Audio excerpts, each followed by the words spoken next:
Friends, good morning. कैसे हैं आप सभी? उम्मीद करते हैं आप सभी अच्छे होंगे और अच्छे से मन लगा के पढ़ाई भी कर रहे होंगे। कल का वीडियो जो लोग नहीं देखे हैं आप लोग जाके देख लीजिएगा। मैंने एक स्ट्रेटजी आप लोगों के साथ शेयर की है कि कैसे आपको पढ़ना है, क्या पढ़ना है। बाकी इस वीडियो में भी आपको मैं कुछ ना कुछ ज़रूर सजेस्ट करूँगी 11 और 12th के लिए। ज़्यादा से ज़्यादा लोग टीजीटी और टीजीटी और जो पीजीटी है ये दे रहे हैं। यह स्टेट जिसने भी पास किया है वो टीजीटी और पीजीटी ही देगा। और ज़्यादातर अदर स्टेट में भी अगर हम देखें तो जितने बच्चे हैं ना वो पीआरटी में कुछ लोग सेलेक्टेड हैं, कुछ लोग जूनियर में सेलेक्टेड हैं और उसी का ही तैयारी कर रहे हैं। तो टीजीटी पीजीटी वाले कम है लेकिन यह स्टेट वाले बहुत ज़्यादा हैं। अगर हम देखें तो पिछली बार के अकॉर्डिंग यह स्टेट इस बार कम लोग क्वालिफाई किए हैं। पिछली बार 89 पॉइंट कुछ परसेंट था, लगभग 90% लोगों ने क्वालिफाई किया था। इस बार 70+ लोगों ने क्वालिफाई किया है। तो कुछ इसमें तो कुछ ना कुछ कुछ बच्चों के अच्छे नंबर हैं लेकिन फिर भी वो लोग अदर स्टेट से, जैसे 73 नंबर है किसी का 74 है, किसी का 71 है, तो वो हैं तो बिहार के ही, लेकिन उन्होंने जो एक होता है ना कि कहाँ के निवासी हैं आप, तो वो बिहार नहीं डाले, वो उसमें नो कर दिए हैं, तो जिससे उनका 75 पे ही लेगा। तो ऐसे कल मैंने एक न्यूज़ देखा था तो सर के पास बहुत सारे पेपर्स ऐसे पड़े थे जिसका 65+ था, 75 के अंडर में था, और वो कोई एससी से था, कोई ईडब्ल्यूएस से था, कोई ओबीसी से था, लेकिन उन लोगों का अनक्वालिफाई था।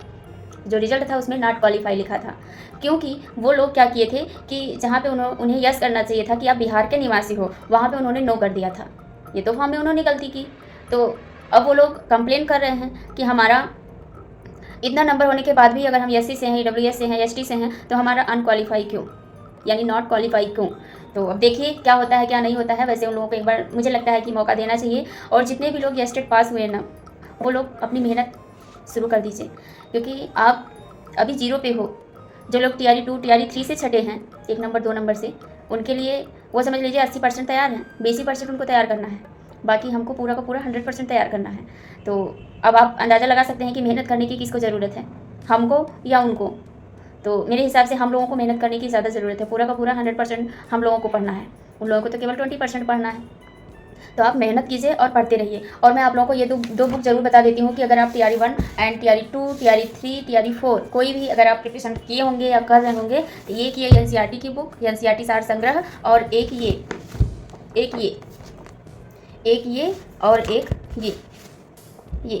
ये तीनों बुक आप लोग ज़रूर ले लीजिएगा। ये आपके लिए रामबाण काम करेगा। एक बुक और मैं लूँगी करंट अफेयर की, वो भी आप लोगों के साथ जल्द ही मैं शेयर करूँगी, ठीक है। तो अभी चलते हैं एनसीईआरटी पढ़ते हैं, क्योंकि एनसीईआरटी बहुत ज़रूरी है पढ़ना। और आप लोगों को मैं बता दूँ ये बुक तो मेरी थोड़ी सी फटी भी है, लेकिन कोई बात नहीं है। चलिए स्टार्ट करते हैं। और आज मुझे पढ़ना है पर्वत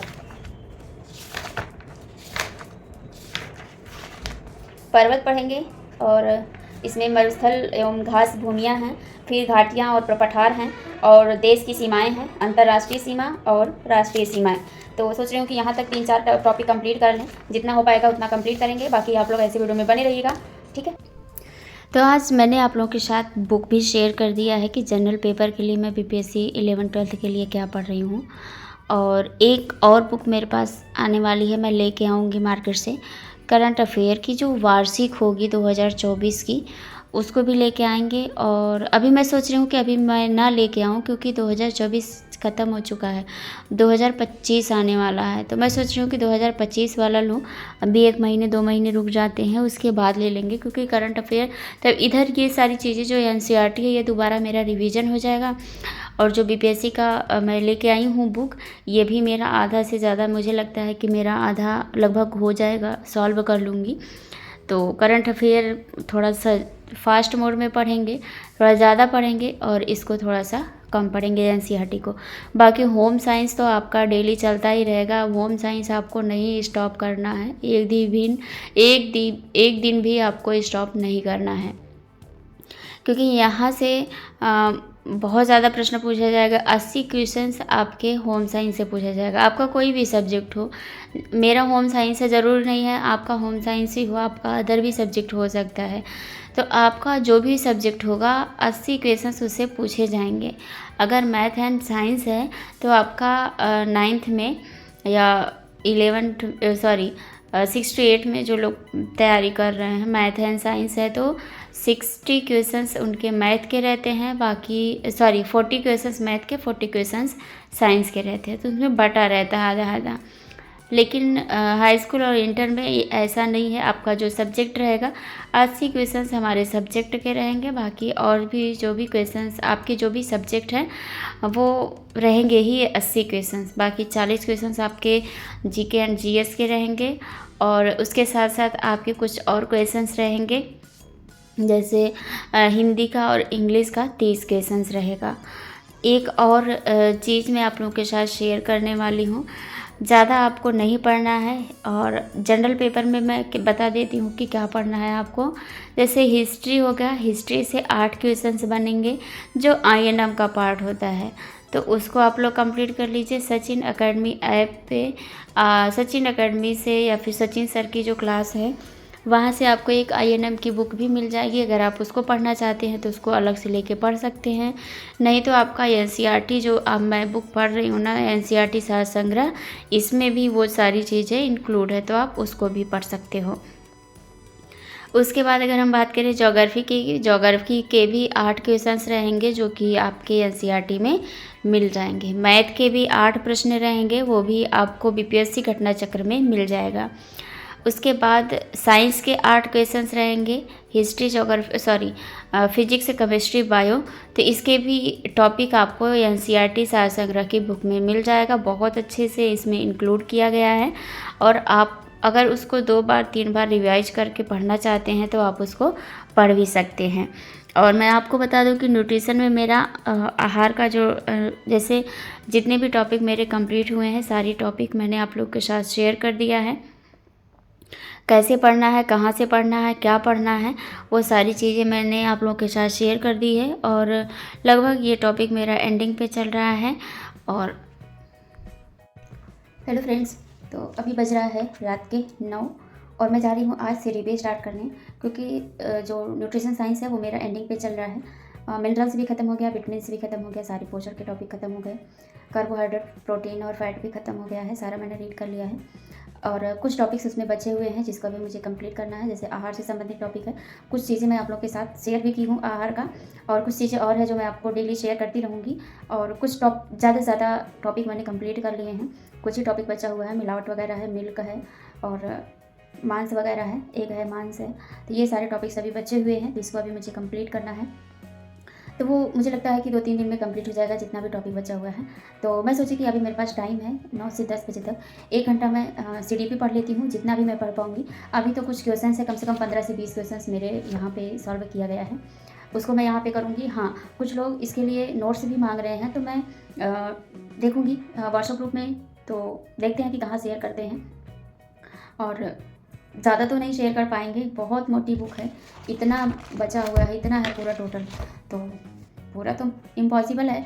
लेकिन जो जो टॉपिक अगर आपके पास नहीं है तो आप हमारे पास कमेंट करिएगा, इस वीडियो के नीचे कमेंट करिएगा, तो वो टॉपिक मैं आपको शेयर कर दूँगी, क्योंकि आपके पास बुक भी होगा, नॉर्मल चीज़ें वहाँ पे कंप्लीट होंगी, और जो चीज़ें वहाँ पे नहीं मिलेगा आपको वो बताइएगा, वो हम शेयर कर देंगे। ठीक है, तो अभी चलते हैं CDP स्टार्ट करते हैं, बाकी जो होगा आप लोग के साथ में शेयर करती रहूँगी। और मैं बता देती हूँ कि अभी मुझे प्रैक्टिस सेट सॉल्व करना है, BPSC घटना चक्र सॉल्व करना है, और होम साइंस का भी एक सेट मुझे सॉल्व करना है। तो 11-12 1 बज जाएगा, जितना भी बजेगा, क्योंकि आज मैं दिन में सो ली हूँ, कुछ नहीं, कम से कम 2 घंटे मैं दिन में सोई हूँ, तो रात को मुझे उसको कवर करना है। वैसे भी डेली 12-1 बज जाता है, 2 बज जाता है, कितना भी मैं कोशिश करती हूँ सोने का, बट नहीं सो पाती हूँ, नींद नहीं आती है। तो फ़ोन चलाने से अच्छा है कि सेल्फ स्टडी करें, क्योंकि आँख भी ख़राब हो रही थी, और इधर 2-3 दिन से मैं यूट्यूब फ़ोन थोड़ा सा कम की हूँ, तो मुझे थोड़ा सा बेटर फील हो रहा है। और आपको मैं दवाई भी दिखाऊंगी, वैसे मैं आप लोगों के साथ दवाई मैंने शेयर की है आँख की, अगर पेन होता है तो आप उसको डालिएगा। दवा का नाम है सिप्लॉक्स, आई ड्रॉप है, 17-18 रुपये का मिलेगा, बहुत नॉर्मल प्राइस है, और बहुत अच्छा पेन को कवर करता है, आँख के पेन को कवर करता है। ठीक है, केवल आई ड्रॉप है। तो अगर आप लोग को ऐसे प्रॉब्लम हो रही है जैसे मेरे साथ है, तो आप लोग आई ड्रॉप ले सकते हो, और 3-4 दिन में एक बार ज़रूर डाल लीजिएगा। मैं 5-6 दिन से परेशान थी, इसके लिए मैंने परसों अपनी आँख में डाला था, तब से मेरी आँख को काफ़ी ज़्यादा आराम है, और चश्मे की भी उतनी नहीं ज़रूरत होती है, लेकिन फिर भी मैं चश्मा लगा लेती हूँ, लेकिन आज तो बिल्कुल भी नहीं लगाई हूँ। बाकी अभी ठीक है, अगर कल दुखेगा तो कल लगा लूँगी। आज कम्युनिटी में मैं एक आप लोगों के साथ पिक भी शेयर करूँगी, उसको आप लोग देख लीजिएगा। और जो हिंदी इंग्लिश का टॉपिक है, ये एक बुक और मैं आप लोगों को पास शेयर करूँगी, उस बुक को अगर आप लेना चाहते हैं तो ले सकते हैं, अगर नहीं भी लेंगे तो भी आपका वो 9 क्वेश्चन तो आराम से आप क्वालिफाई कर ले जाएंगे, क्योंकि 2 पैसेज रहेगा, एक पैसेज में 5 क्वेश्चंस रहेंगे, वैसे भी 10 क्वेश्चंस तो वैसे भी मिल जाएंगे आपको अलग से कुछ पढ़ने की ज़रूरत ही नहीं है। बाकी इंग्लिश का 5 क्वेश्चंस रहेगा लगभग पैसेज का, तो 15 क्वेश्चंस तो 15 नंबर तो आपके ऐसे ही बन जाने हैं। आप हिंदी इंग्लिश नहीं भी पढ़ेंगे तब भी आप अच्छे से क्वालिफाई कर ले जाएंगे। बस आपको पढ़ना है अपना सब्जेक्ट और आपको पढ़ना है जीके जीएस का पोर्शन।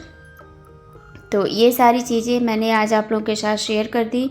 और भी अगर कोई आप लोगों की क्वेरी होगी तो आप लोग कमेंट करके ज़रूर बताइएगा। और इस वीडियो को भी हम यहीं पे एंड करेंगे। और वीडियो अच्छी लगी होगी तो लाइक कीजिएगा, शेयर कीजिएगा, चैनल पे नए होंगे तो सब्सक्राइब करके बेल आइकन हिट कर दीजिएगा। मिलते हैं नेक्स्ट वीडियो में। Thank you.